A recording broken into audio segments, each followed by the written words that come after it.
Giuseppe Conte ha ricevuto dal Capo dello Stato l'incarico di formare un nuovo governo con la maggioranza PD 5 Stelle. Sarà nel segno della novità, ha detto, non un governo contro, ora scatta il Totoministri. Lapidario Zaia dal Veneto, questo governo è una chimera, gli italiani prenderanno atto che va al governo chi ha perso le elezioni, vedremo cosa faranno con le partite aperte come l'autonomia. Il ritrovamento dei resti ad Albarella riapre il giallo della scomparsa di Isabella Noventa, le speranze dei familiari per chiudere una volta per tutte l'incubo del delitto. Con la scusa dell'acqua del rubinetto contaminata dal mercurio, i ladri entrano in casa di una coppia per rubare tutto l'oro. È caduto a Salgareda, uno dei malviventi era vestito da vigile urbano. In via di Suola a Mestre, grazie al tam tam via social, più di 2000 cittadini si dicono favorevoli a incatenarsi ai platani da salvare. Un bagnante in vacanza fa scattare la polemica sull'ordinanza del comune sul divieto di attività ludiche in spiaggia a Cavallino per non intralciare operazioni di soccorso. Il sindaco dice norma nazionale ma nessun bambino verrà multato. Ieri al via la 76esima mostra del cinema di Venezia con le due dive francesi Catherine Deneuve e Juliette Binoche. Grande attesa oggi per Brad Pitt e Johnny Depp. Telespettatori di Antena 3, buongiorno e bentrovati. La prima edizione dei nostri telegiornali La Politica in primo piano. Stamane alle 9.30 dunque Giuseppe Conte è salito al Quirinale per ricevere l'incarico dal Capo dello Stato Sergio Mattarella, incarico che ha accettato con riserva e dunque prende forma il nuovo governo. Il Presidente della Repubblica Sergio Mattarella, che ringrazio, mi ha conferito l'incarico di formare il governo, incarico che ho accettato con riserva. Oggi stesso avvierò le consultazioni con tutti i gruppi parlamentari e all'esito di questo confronto mi dedicherò a elaborare un programma insieme alle forze politiche che hanno espresso il loro sostegno a favore di questo nuovo progetto politico. Il futuro governo giallo-rosso nasce così, con Giuseppe Conte che alle 9.30 varca la soglia del Quirinale per incontrare Mattarella e ricevere l'incarico.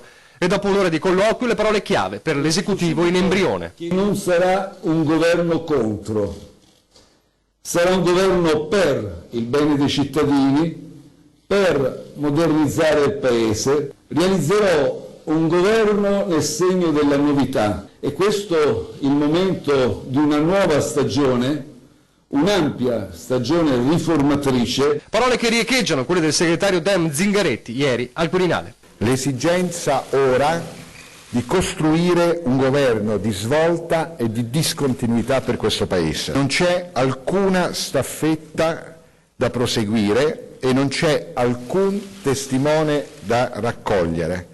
C'è semmai una nuova sfida da cominciare. Fare subito, fare in fretta, questa l'indicazione di Conte. Ci separano poche settimane dall'inizio della sessione di bilancio, dobbiamo metterci subito all'opera per definire una manovra economica che contrasti l'aumento dell'IVA, che tuteli i risparmiatori, che offra una solida prospettiva di crescita. Ora però si va al vedo, creare la squadra di ministri. Tempo fino a lunedì per sciogliere le riserve ed è qui che il terreno può farsi minato. Chiederò che il percorso di formazione del nuovo governo parta dalla creazione di un programma omogeneo. Solo dopo aver ben definito tutte le cose da fare insieme si potrà decidere chi sarà chiamato a realizzare le politiche concordate.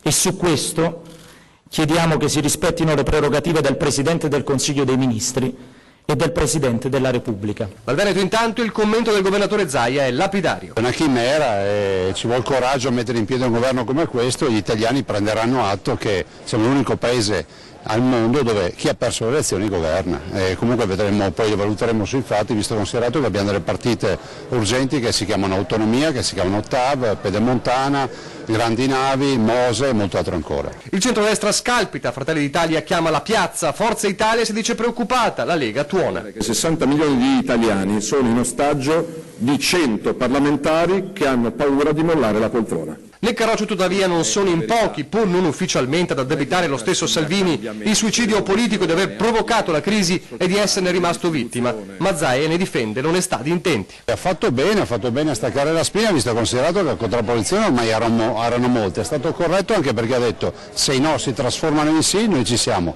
ma evidentemente i no resteranno no. E nel lungo discorso che ha fatto stamane Conte dopo il colloquio con Mattarella, dopo aver ricevuto l'incarico e averlo accettato con riserva, ha parlato anche di un piano per il Mezzogiorno, il premier incaricato. Ma il timore dal Veneto è che l'autonomia diventi un progetto invece al ribasso. Ne abbiamo parlato ieri sera a 20:10, sentite. È stato Di Maio a ricordare uno dei temi.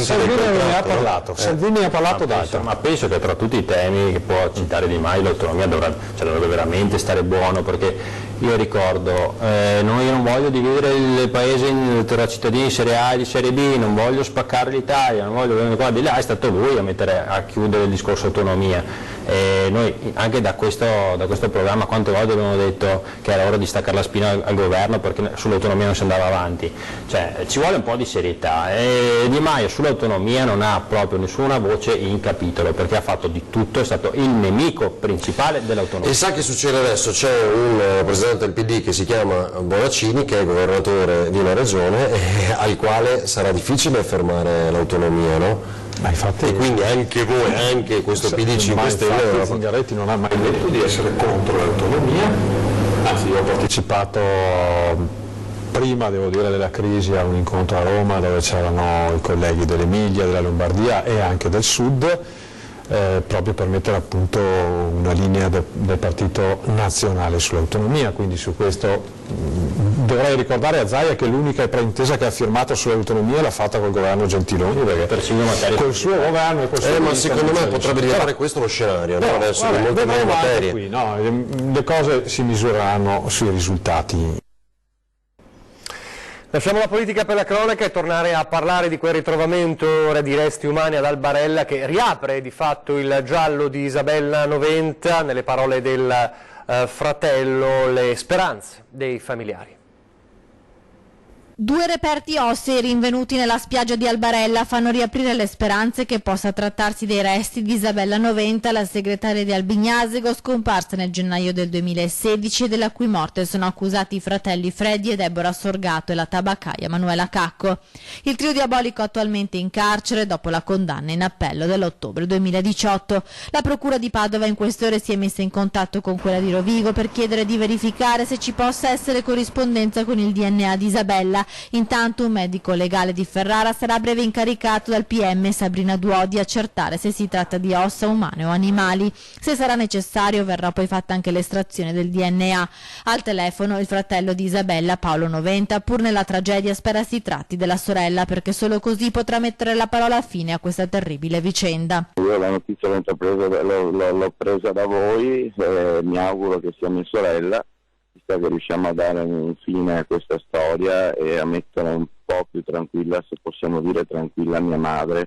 Mamma Ofelia, dopo la condanna dei fratelli Sorgato e di Manuela Cacco, ha sempre chiesto che venga rivelato dove sia stato nascosto il corpo dopo il delitto, per poter dare una degna sepoltura alla figlia e per poter avere un luogo dove pregare. Sabato scorso ad Albarella è emerso un frammento che sembrerebbe un femore, il 20 agosto, una mandibola. Riguardo alla mandibola sarei certo, la riconoscerei sicuramente. So benissimo i lavori protesici applicati nell'arcata dentaria di mia sorella. Freddy Sorgato, all'epoca dell'arresto avvenuto il 16 febbraio del 2016, aveva confessato la morte di Isabella parlando di un gioco erotico e poi aveva detto di aver messo il corpo in una sacca dell'immondizia e di averlo riempito di sassi per impedire che riaffiorasse prima di gettarlo nelle acque del Brenta, poco lontano dalla sua abitazione di Noventa, Padovana, dove si era consumato il delitto. Seguendo il percorso del fiume è plausibile che il corpo sia stato portato in mare e che poi i resti delle ossa siano ritornati a riva spinti dal moto delle onde. È proprio la fossa del Brenta, per cui ci può stare che sia lei, può essere, sperando anche di trovare anche qualche parte del resto e che ci possa dare anche qualche altra parte del corpo che ci possa dare altre spiegazioni. E adesso nella Marca trevigiana per parlare delle nuove frontiere purtroppo di truffe da parte di ladri senza scrupoli, questa volta ladri che non hanno esitato a vestirsi addirittura da vigili urbani. anziani raggirati e quasi sempre con la scusa di misurare acqua o gas per entrare in casa e rubare oro e oggetti di valore. È capitato anche questa volta ad una coppia, marito e moglie, a Salgareda. Erano seduti a tavola quando due persone, dalla testimonianza della signora Italiani, hanno bussato alla porta di casa. Uno dei due aveva indosso un giubbetto da vigile urbano, secondo il racconto di Maria Assunta Soldati, vittima del furto. Con uno stratagemma sono riusciti ad accedere nel corridoio dell'abitazione, inventandosi un finto inquinamento dell'acqua da mercurio. Doveva controllare se la contaminazione era arrivata ai nostri rubinetti di casa. E da questa centrale gli dicevano sì che dava rosso e che mettendo lui questa macchinetta dava rosso, la contaminazione c'era. A questo punto è stato un gioco da ragazzi, perché con la finta contaminazione, spruzzando del liquido che per i malcapitati sembrava fosse al peperoncino, hanno chiesto di portare tutto quello che avevano di valore al piano di sotto e proteggerlo nel frigorifero. Ai ladri a questo punto non restava altro che impossessarsi di un fazzoletto contenente delle catenine d'oro, alcune medagliette ed una spilla di valore. Questo pseudovigile aveva un paio di guanti neri alle mani che io ho attribuito al fatto che dovesse toccare cose contaminate. Poi appunto mio marito ha cominciato a prendere il telefono e questo pseudo vigiletto diceva no che potrebbe scoppiare. Dei sopralluoghi da parte di sconosciuti sembrerebbero essere avvenuti qualche giorno prima. Un furgone di colore bianco avrebbe più volte transitato nelle vicinanze della casa. Denunciato tutto ai carabinieri che qualche ora prima avevano ascoltato un analogo episodio, chiedendo di avvisare il vicinato di sconosciuti in giro pronti a truffare ignari cittadini. I carabinieri ci hanno consigliato di rivolgerci ad Antenna 3 perché avvenga la diffusione di questo evento, di questo accaduto, e in modo tale che altre famiglie siano avvisate se si presentasse la stessa situazione. E noi così abbiamo fatto, dunque occhio ai truffatori che purtroppo girano costantemente. Adesso la disavventura di un'escursionista australiana soccorsa sul Monte della Madonna, siamo nel Padovano in seguito appunto a una caduta sul sentiero. Si è conclusa nel peggiore dei modi un'escursione di un gruppo di amiche sui Colli Euganei. Una donna di 55 anni di nazionalità australiana si è infatti ferita scivolando sul sentiero mentre camminava con alcune amiche sul Monte della Madonna nel territorio municipale di Rovolon. Constatata l'impossibilità di riprendere il cammino, il gruppo di escursioniste ha chiesto l'intervento del 118 e sul posto è giunta una squadra del soccorso alpino. 7 soccorritori con 3 infermieri e un medico sono arrivati sul sentiero e l'australiana è stata imbarellata e portata fino alla prima strada asfaltata. Da qui un'ambulanza l'ha trasportata in ospedale ad Abano Terme, le sue condizioni non sono gravi e verrà curata per una brutta storta a una caviglia. Ed ora di nuovo a Mestre, dove siamo tornati in via Bissuola, la rivolta contro la decisione di abbattere i platani porta a già 2000 persone che hanno firmato la petizione. L'obiettivo è quello di incatenarsi proprio agli alberi. Noi arriviamo anche alle proteste lecite ma estreme di legarci anche agli alberi, incatenarci. C'è già stata fatta una proposta su Facebook e tanti cittadini hanno detto ci sono, ditemi quando, ci sono. Disposti a tutto per salvare i platani anche secolari di via Bissuola Mestre. Intanto la petizione via social contro l'abbattimento degli alberi in questione ha già superato quota 2000 firmatari che si dicono contrari a quanto sembra sia stato deciso a tavolino dall'assessore alla mobilità Renato Boraso e dal presidente della municipalità Vincenzo Conte, ovvero abbattere una decina dei platani lato Istituto Berna fino a via Baglioni. Più o meno la zona è questa, insomma. Zona scuola? Zona scuola, sì. Poi lei diceva comunque che sarebbero da sistemare anche i tombini, perché? Sì, allora è un problema grosso anche di queste strade, me ne rendo conto che giro in bicicletta anch'io, ci sono dei tombini che sono all'interno della pavimentazione, dell'asfalto, e quindi chi in bicicletta passa davanti a questi tombini deve scartare per non impuntarsi con la bicicletta. E andare in strada? Esatto. Con gli studenti ciclisti che rischiano di essere investiti eppure a loro volta a causa di incidenti per via del dislivello dei tombini, riconosciuto il problema di sicurezza sulla strada dagli ambientalisti che prima di dar vita alla protesta attendono l'incontro con la municipalità per proporre soluzioni alternative alla pista ciclabile che nessuno tra i cittadini vuole. Noi aspettiamo, perché dovremmo avere anche una risposta da parte della municipalità soprattutto, se questa ipotesi di abbattimento dei platani prosegue oppure se si ferma qui, vista anche diciamo, la protesta cittadina, perché in realtà non ci sono state solo le associazioni tipo Amico Albero, Mestre Mia, che hanno un po' lanciato il sasso, no? Per ridurre la velocità dei veicoli a 30 km/h, già avviata con i lavori in corso l'installazione dei dissuasori, tra le proposte anche gli autovelox e cartelli in prossimità delle scuole recanti l'avviso di attraversamento studenti. Qualora nessuna di queste proposte venisse presa in considerazione, allora si darà avvio al conto alla rovescia per la grande ed eclatante mobilitazione. C'è la cittadinanza che risponde, insomma, quindi diciamo, secondo me al 90-99% sono tutti favorevoli. Allora vi ricordo, lo dico d'antenna, per segnalare problemi di servizi, disagi, lo spazio è dedicato a voi, redazione @antenna3.it per scrivere una mail, 0422 023 0898 per lasciare un messaggio in segreteria, 351 175 5340 per sms e WhatsApp. A proposito di timori per il futuro dell'Istituto Pio X di Misurina, l'unico centro in Italia per la diagnosi, la cura e la riabilitazione dei problemi respiratori del bambino e dell'adolescente. I nuovi parametri infatti introdotti dal Veneto per l'accesso dei piccoli pazienti da fuori regione sono stringenti e prevedono una valutazione delle commissioni delle ULSS di provenienza. La circostanza sta scoraggiando i genitori costretti a lunghe attese a fronte di situazioni cliniche che richiedono interventi invece tempestivi. E così anche il bilancio della struttura nel 2019, così come nel 2018, si avvia a chiudere con una perdita di 700.000 euro. A rischio dunque ci sono la continuità di servizio, che ha una storia pluridecennale, e circa 20 posti di lavoro, dei quali 8 esterni. Non timori ma polemiche invece a Cavallino Treporti, dove un bagnante in vacanza solleva la polemica sull'ordinanza del comune di Cavallino Treporti, dove si dice che è vietata sulla spiaggia l'attività ludica che impedisca l'azione di soccorso in mare. Guida la ribellione appunto questo bagnante, che ha detto è vietato fare i castelli di sabbia nel bagnasciuga, dunque in spiaggia. Si crea una polemica molto forte anche sui social. Noi abbiamo raggiunto al telefono questa mattina il sindaco di Cavallino Treporti, Roberta Nestro, e ci ha spiegato appunto come è nata questa polemica e anche le precisazioni sull'ordinanza. Sentiamola al telefono. Nessun divieto di fare i castelli di sabbia, anzi siamo contenti che i bambini giochino con la spiaggia, con la sabbia, quando siano in spiaggia e che si godano il mare.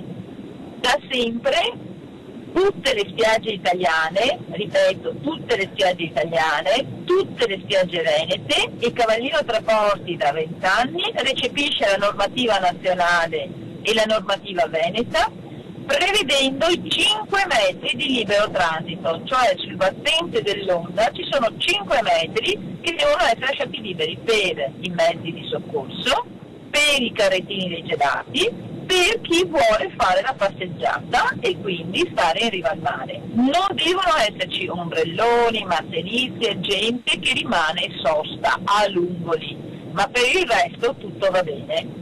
Quindi un bambino che si dovesse mettere a fare un castello di sabbia con secchiello e paletta rischia la multa oppure no, sindaco? Allora, un bambino che si mette a fare un castello di sabbia non rischia la multa. Se però oltre al bambino c'è l'anziano con lo traio, la mamma con l'ombrellone e in più lettini eccetera, rischia la multa, che è di 1.032 euro. Quindi assolutamente lasciamo libero per la sicurezza di tutti il libero transito a ridosso della battigia, non occupiamolo, però i bambini ben vadano a giocarci. Queste dunque le spiegazioni del sindaco, che cerca un po' di smorzare la polemica, una polemica che però per ora resta. Adesso pochi istanti di pubblicità.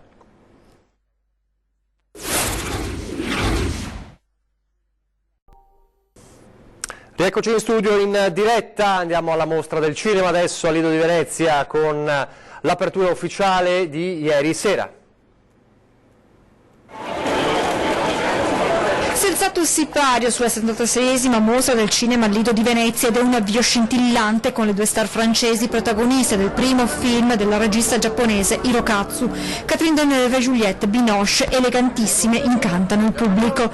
Prima di loro, sul tappeto rosso, è un susseguirsi di attori, attrici, registi, modelle italiani e internazionali che catturano l'obiettivo dei fotografi, come Emir Kusturica o Tony Servillo e ancora Giulio Base e la moglie Stefania Rocca. Elegantissime poi Sandra Milo e Valeria Golino, la sempre affascinante Stefania Rocca. Un red carpet come non lo si vedeva da tempo qui alla 76esima edizione della Mostra Internazionale d'Arte Cinematografica. Ad inaugurarlo la madrina di questa edizione, Alessandra Mastronardi, visibilmente emozionata, tante le star italiane che l'hanno percorso, ma c'è grande attesa per quelle internazionali a partire da Brad Pitt e Johnny Depp.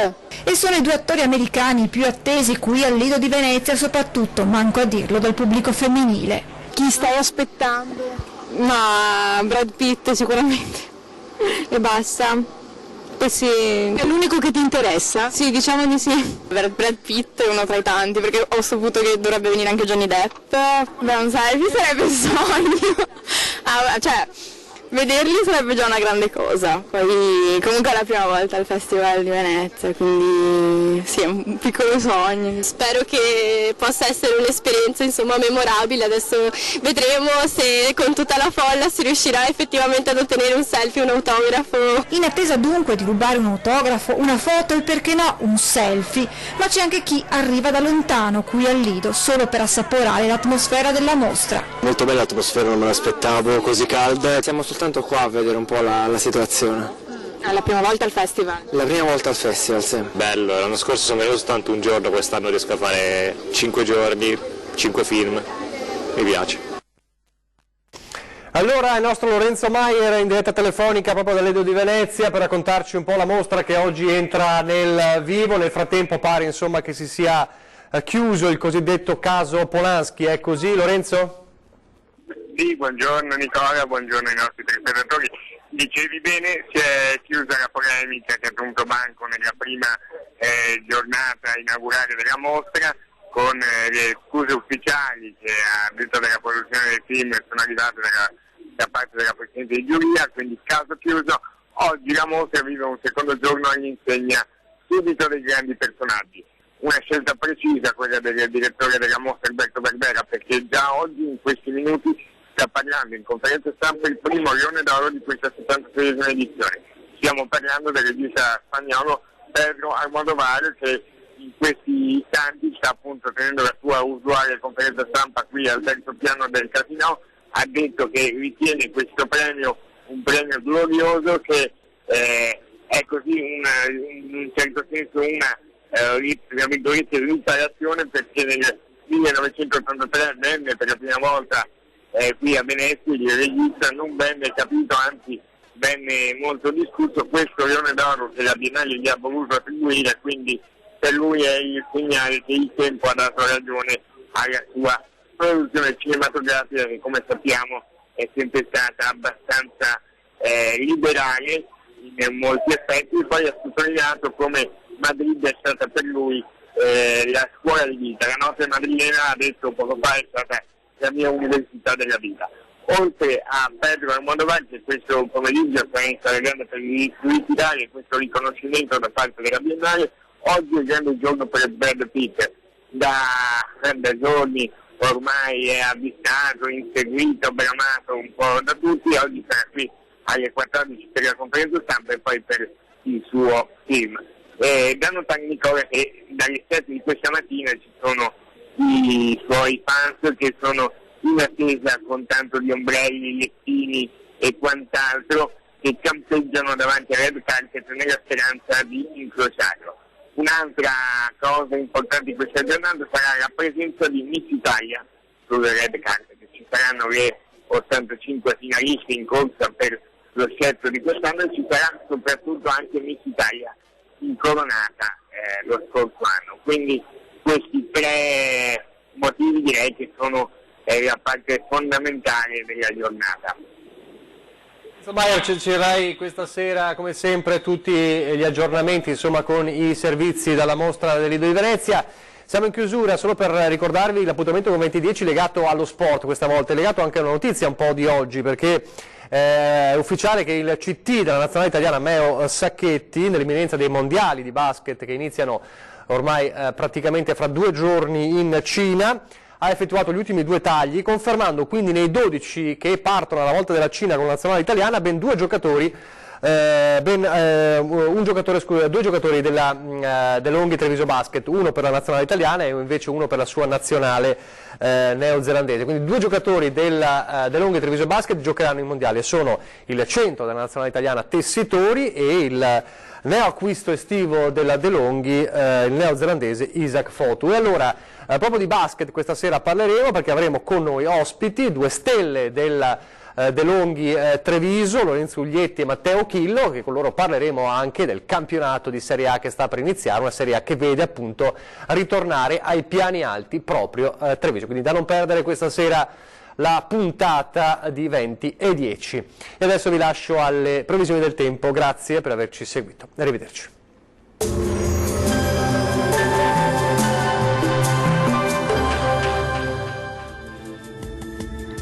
Bentrovati al meteo. Tempo in prevalenza buono sul nostro territorio, tuttavia non si esclude una certa instabilità ancora sui settori montuosi, ma vediamo il dettaglio di giovedì 29 agosto.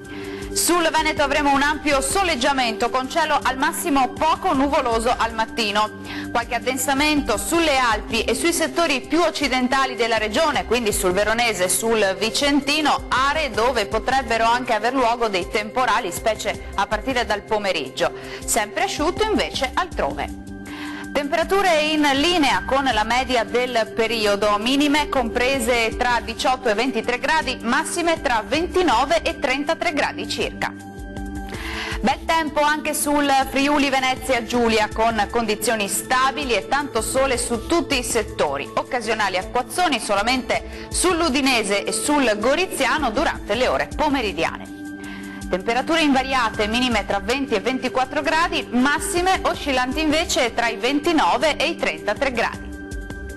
Uno sguardo infine al Trentino Alto Adige, dove dapprima avremo qualche acquazzone solamente sui settori di confine, col passare delle ore in estensione anche al resto della regione. Temperature minime tra 17 e 19 gradi, massime comprese invece tra 32 e 33 gradi circa. Bene, dal meteo di Antenna 3 per ora è tutto. Arrivederci.